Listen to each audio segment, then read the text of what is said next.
All right, Matt, you get that call, kind of the first set you're going in. How quickly do you have to get ready when that happens, when you get the name called down the bench?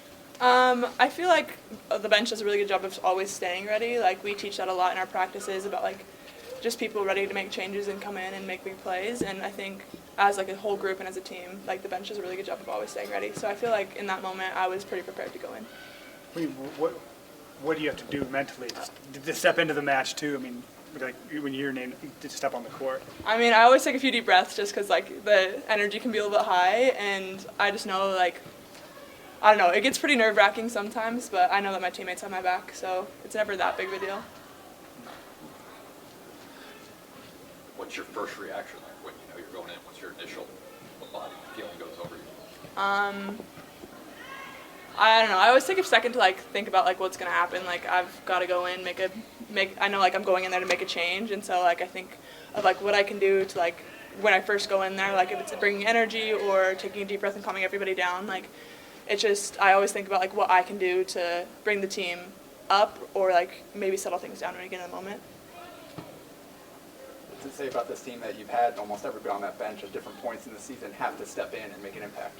It just shows like how deep we are. Like, I feel like us playing against each other in the gym every day is some of the best competition, and I think the Big Ten's also really good competition, and we're just going to learn how to get better every day, and like playing against each other is just really good competition, and yeah. What was Indiana you only recorded first block till that third set. What were they doing to make it difficult for you in the middle to put down balls? They had some really good coverage. They were always like, I remember I had one block and it was I shaped down to cross and it went pretty straight down and the libero was just standing right under it. Like, they were always in the right spot at the right time, and props to Indiana. They had a really good defense the whole game, and I think the hitters were also doing a really good job of hitting high hands, and we were there and making really good moves sometimes, but the attacker always has the advantage a little bit in those games. How was the second summer of doing both volleyball and basketball different than your first summer? I feel like everybody kind of knew what we were doing a little bit more. I didn't really go with basketball this summer as much just because we were going to Brazil, and that would be my time with basketball for the summer, but I found my way into, like, when we got back and we were doing camps for volleyball, I would go to basketball practice, and it was definitely a little bit hectic because I would be running from volleyball camp to basketball practice, back to volleyball camp, and it did get a little bit busy, but overall I feel like everybody knew what they were doing a little bit more, and it was a little bit less, oh, what's going to happen today, because we kind of had a plan going in. Did you get any texts from Greece to make you a little bit jealous or feel like you're missing out?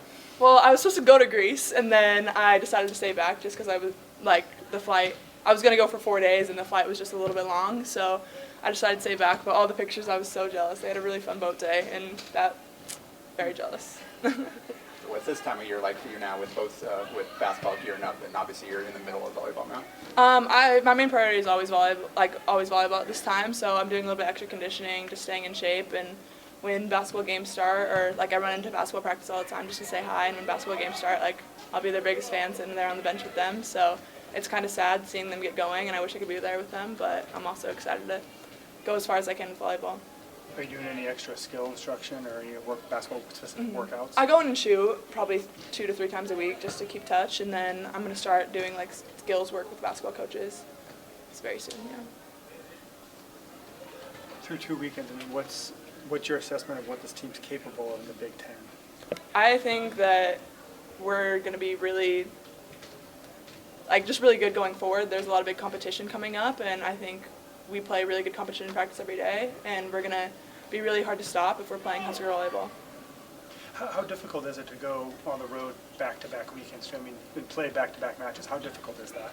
It's pretty hard just because we're so used to having such a big home court advantage, and not being here in Devaney with all of our Husker fans all the time, it's a little bit harder, and especially last weekend we had 2 really big student sections, and just like taking it day by day, not focusing on like the big picture, just we're ready to here playing one match instead of like, oh, we have another match at home the next day, just focusing on what we have in front of us.